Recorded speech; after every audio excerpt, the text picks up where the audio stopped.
in 1893 and again in 1899, at the very outset of his quest to create a religious haven for people of Israeli and Jewish origins, the founder of modern political Zionism, Theodor Herzl, offered these telling sentiments to his few followers. The historic homeland of the Jews no longer has any value for them. It is childish to go in search of the geographical location of the homeland. In any case, I believe that after the next Zionist Congress, we shall proceed in a practical way to the land, any land. These critically important insights were memorialized by the Jewish Publication Society of America in the work entitled Theodor Herzl by Alex Bean, 1941, pages 101 and 413. And Herzl made these comments because the historically correct geographical whereabouts of Israel's true heritage trail, which the ruinous Romans had virtually erased from memory with the slaughter of the last Jew in Jerusalem 1800 years before, and that of the enigmatic Egyptian culture as well, with whom the Israeli culture was so perfectly aligned, were as much a complete unknown then, just as each still remains today. The geographical origins of both the Egyptian and the Israeli cultures are virtually unknown. This is not a coincidence. Rather, it is one of the greatest academic and political failures in history. But even despite Herzl's own admission that the true geographic heritage trail of the Israeli culture was a complete unknown, others still hastily rushed to build on his muddled foundation. And soon thereafter the rich farmlands, located within the sovereign territory of Palestine, were ultimately designated by political machinations to be the Any Land, in which a new Jewish homeland was to be arbitrarily established. Those few of Israeli heritage who were intimately involved in this selection process adopted the term Zionism as their rallying banner, doing so in reference to the name of the mountainous region where the Temple of King Solomon had been built, even though no such gargantuan structure, constructed of finely honed stone, built by hundreds of thousands of workmen who labored continuously without pause for over 7 years' time, as the Bible itself so clearly documents, was either in evidence, nor had any trace of its existence or that of the Second Temple ever been found anywhere within the territory of sovereign Palestine. Despite the lack of this namesake evidence, still, beginning in 1917, the British dynasty, and only for political expediency, chose to become complicit in the Zionist insurgents into Palestine. In 1919, British Foreign Secretary Arthur Balfour confirmed this sentiment when writing on behalf of the British government. In Palestine, we do not even propose to go through the form of consulting the wishes of the present inhabitants of that country. Zionism, be it right or wrong, good or bad, is of far profounder import than the desires and prejudices of the 700,000 Arabs who now inhabit that ancient land. 21 years later, on November 29th, 1938, on the cusp of what would become World War II, and with the still unabated and unchecked incursion of Jews into sovereign Palestine, as a result of every British promise having been broken under the failed terms of the British Mandate, King Ibn Saud of Saudi Arabia sent a clarifying document to President Franklin Delano Roosevelt on behalf of all Arab countries, to reiterate their regional concerns. As for the historical claim of the Jews, there is nothing to justify it, because Palestine was and has not ceased to be occupied by the Arabs through all the periods and progression of history, and its sovereign was their sovereign. Therefore, the Jewish claim of rights in Palestine, insofar as it rests on history, has no reality.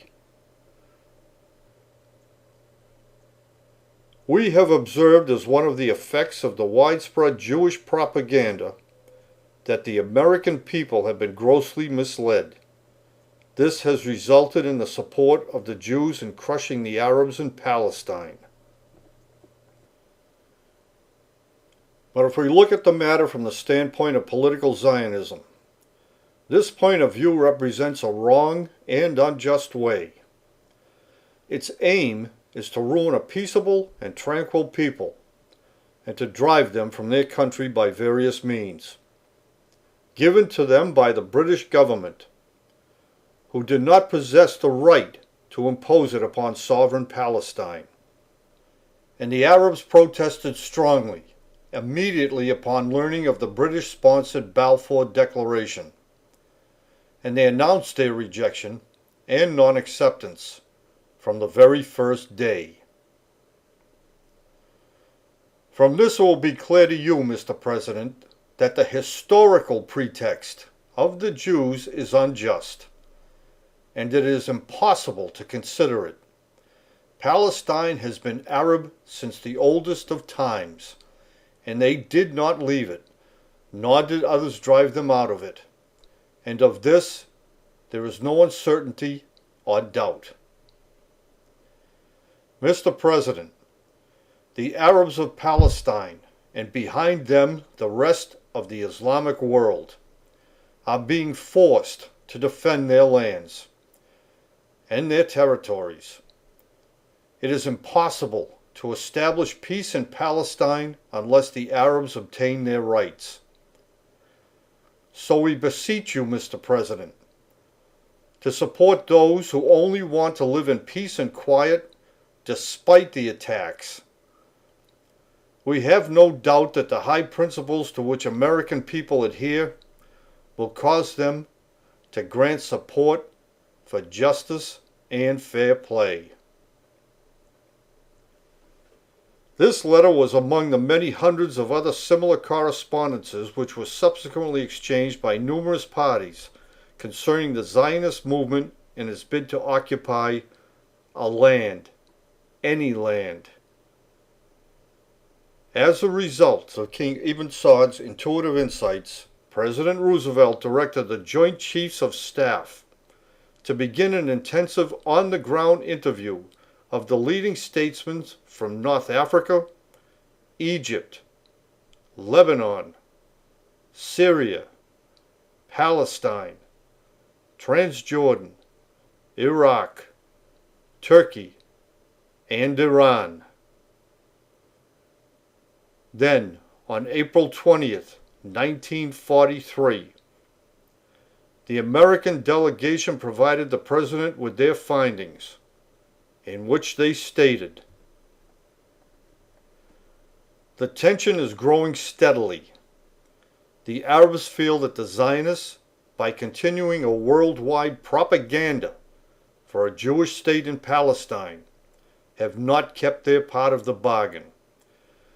There is therefore in the minds of the Arabs growing fear that unless they do something, they will be faced with a decision already taken by the great powers to turn Palestine over to the Jews." Further writing, "It is common knowledge that the Zionist undercover military organization, the Haganah, has made plans and has stocks of Tommy guns and machine guns as well as small arms. The Jews particularly fear with their increased numbers and with their increased stock of arms, they can more than hold their own in actual fighting with Palestinian Arabs. However, from previous experience, the Jews realized that whenever serious fighting with the Arabs started in Palestine, assistance from neighboring Arab states will again pour in. It is this increased opposition that the Zionists admit they probably don't have the power to overcome without outside assistance from British and American military force. There is an ever-present Arab fear of American support for political Zionism with its proposed Jewish state and Jewish army in Palestine. This is now extending to further fuel the fear of American support for the penetration of Jewish people into Syria and other neighboring Arab areas once Palestine has been fully populated. This memorandum concluded with a single prophetic statement. It should therefore be very clear that a Zionist state in Palestine can only be imposed upon the Arabs by military force. In 1944, as hostilities between all parties continued to intensify, and while World War II still raged, yet another telltale memorandum concerning the question of Palestine was sent to President Roosevelt, which read,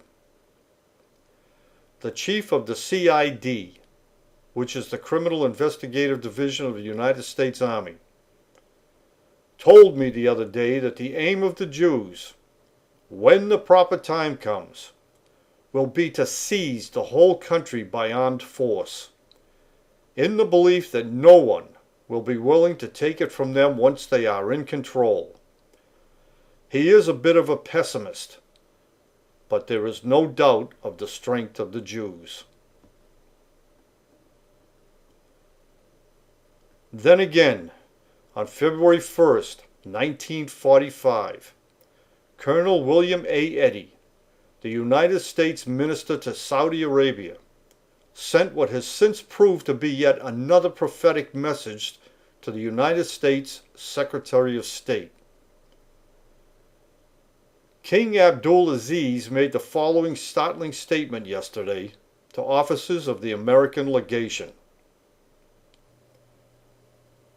As to Palestine, America and Britain have a free choice between an Arab land of peace and quiet or a Jewish land drenched in blood. We do not ask for the removal of the Jews. Those who are there may stay, but there must be no more. We ask no special consideration, only that America settle this Palestinian problem in her native tradition of justice, which Americans insist upon for themselves and their neighbors. Even despite this overture of a compromise solution, and after nearly 30 years of insurgency, compounded by the catastrophic failure of the British Empire to control the influx of Jewish refugees into sovereign Palestine, as the British overseers had repeatedly promised to do from the very outset, President Roosevelt, weary from war and the carnage it invoked, and now personally faced with the imminent and fearful specter of a world-ending atomic bomb future, saw yet another massive territorial war looming on the horizon, since he rightfully anticipated that many thousands of additional people, those of Jewish heritage, would soon be descending upon the once sovereign territory of Palestine from war-torn Europe. For these exceptional reasons, with the desire to end all future wars, President Roosevelt arranged to secretly meet with King Ibn Saud of Saudi Arabia, and he did so while on board the USS Quincy, which lay at anchor on the Great Bitter Lake in Egypt on February 14th, 1945. The mutual mission of these two imposing figures was to resolve the question of Palestine with intelligence, by authorizing the long overdue critical examination of history. To begin an academic and political process which had never before been conducted at any time prior to or at any time since the British Empire had made their arbitrary decision to forcefully establish a Jewish enclave in sovereign Palestine 28 years earlier. Even in light of Theodor Herzl's own acknowledgement that no tangible evidence existed which proved that the Jewish culture was ever historically connected to the land or any land. Soon after learning of President Roosevelt's secret meeting with King Ibn Saud, British Prime Minister Winston Churchill immediately scheduled his own meeting with the king to assuage the issue of the unchecked influx of Jewish settlers that was continually flowing into the territory of sovereign Palestine and, with the end of World War II in sight, was on the cusp of intensifying once again. In the following weeks, King Ibn Saud would later relate his impression of both men. The contrast between the President and Mr. Churchill is very great. Mr. Churchill speaks deviously, evades understanding, changes the subject to avoid commitment, forcing me repeatedly to bring him back to the point. The President, however, seeks understanding in conversations. His effort is to make the two minds meet, to dispel darkness, and to shed light upon the issue. The king concluded, "I have never met the equal of the President in character, wisdom, and gentility." Then, on April 5, 1945, President Roosevelt sent a written affirmation to King Ibn Saud which stated that 1. He personally would never do anything which might prove hostile to the Arabs, and 2. That the U.S. government would make no change in its basic policy in Palestine without full and prior consultation with both Jews and Arabs. And he signed the letter, "Your good friend, Franklin D. Roosevelt." But shortly thereafter, on April 12, 1945, just 1 week after issuing this double promise to King Ibn Saud, President Franklin Delano Roosevelt, while placidly sitting for a portrait at his remote retreat in Warm Springs, Georgia, very suddenly died. And their mutually agreed mission to properly resolve the question of Palestine by the critical examination of obscure historical facts and intelligence was never fulfilled. 9 years later, in 1954, after witnessing the continuing deterioration of sovereign Palestine, Colonel William A. Eddy, who served as the translator between President Roosevelt and King Ibn Saud at their covert meeting in 1945 while aboard the USS Quincy, was compelled by duty and honor to report the following concerning the question of Palestine. Nothing has been published about the political conversations because nobody who was present has broken his silence. But I am now breaking mine. Further writing. The historic conference had an anticlimax at the White House which has never been reported. In the first week in October 1945, which was barely 6 months after President Roosevelt's death, the Secretary of State recalled the 4 chiefs of United States missions to the Arab states simultaneously to have them testify as a group to President Truman regarding the deterioration of American political interests in the Near East. These were the U.S. ministers in Egypt, Lebanon and Syria jointly, Saudi Arabia, and the Consul General to mandated Palestine. The 4 arrived for the White House appointment which had been scheduled for October 10th. However, the four were kept idle in Washington for 4 weeks with no duties whatsoever, because the White House advisors had persuaded President Truman that it would be impolitic to see his ministers to Arab countries, no matter how briefly, prior to the November congressional elections. After the elections, the director of the Near East Office of the Department of State, Lloyd W. Henderson, was finally allowed to bring the four ministers in for a private conference with President Truman, where the spokesman for the group, George Wadsworth, presented an orally agreed-upon statement in about 20 minutes. There was little discussion, and the President asked few questions in the meeting, whose minutes have been carefully guarded in the Department of State. Finally, Mr. Truman summed up his position with the utmost candor. "I'm sorry, gentlemen, but I have to answer to hundreds of thousands who are anxious for the success of Zionism.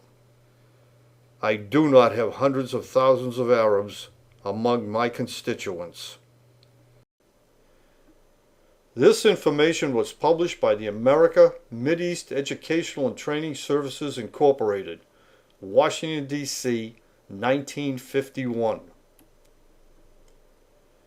3 years later, and continuing to ignore President Roosevelt's well-documented pledge not to do so without first conducting a critical examination of the territorial facts, President Harry Truman bowed to the incessant requests of both his former Jewish business partner and the Zionist proponents who had enlisted his aid. And President Truman, faced with an enormous war debt, finally succumbed to the relentless personal and political pressures.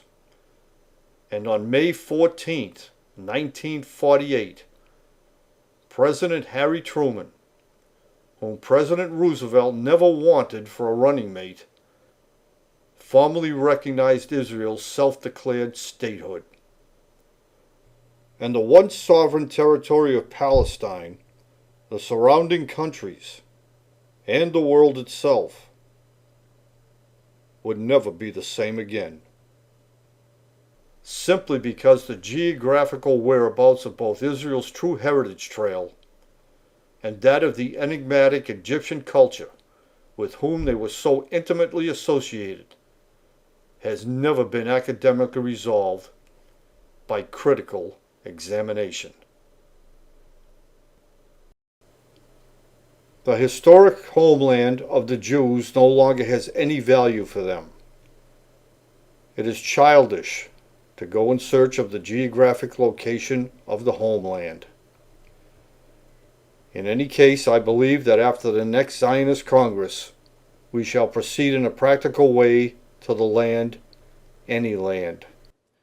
These words were spoken by Theodore Herzl, the founder of modern political Zionism, because the geographical whereabouts of their cultural past were a complete unknown then, just as they still remain today. It is imperative to realize that Theodore Herzl's idea to establish a religiously based haven for the people of the Jewish faith was firmly rejected by the larger majority of those who are also of Jewish heritage, since his ideology stood in stark contrast to the prophecies contained within their own scriptures. The larger majority of the Jewish community contended that by ignoring the scriptures, Herzl was merely promoting his own ideas under false pretenses, with no consideration for the ramifications his actions would cause. It is a contention and a controversy which still exists within the vast realm of the Jewish community to this day, and is yet another footnote to history as to how so few can affect so many. The true location of Mount Zion and Jerusalem, where the Judean King Solomon built a massive temple structure, has never been forensically identified. Even so, the term Zionism was still adopted circa 1890 to identify the quest to establish a purely Jewish state, someplace in the world.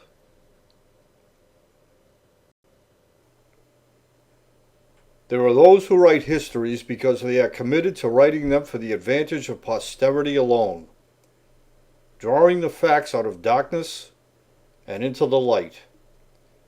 Truth is their only concern, while others choose only to pervert the historical truth, simply because it is in their own self-interest to do so.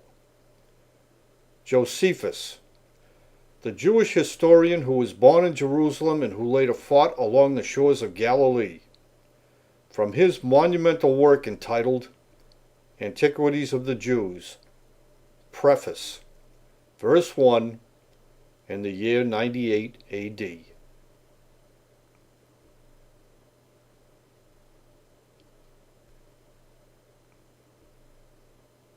As for the historical claim of the Jews, there is nothing to justify it, because Palestine was and has not ceased to be occupied by the Arabs through all the periods and progression of history, and its sovereign was their sovereign. Therefore, the Jewish claim of rights in Palestine, insofar as it rests upon history, has no reality.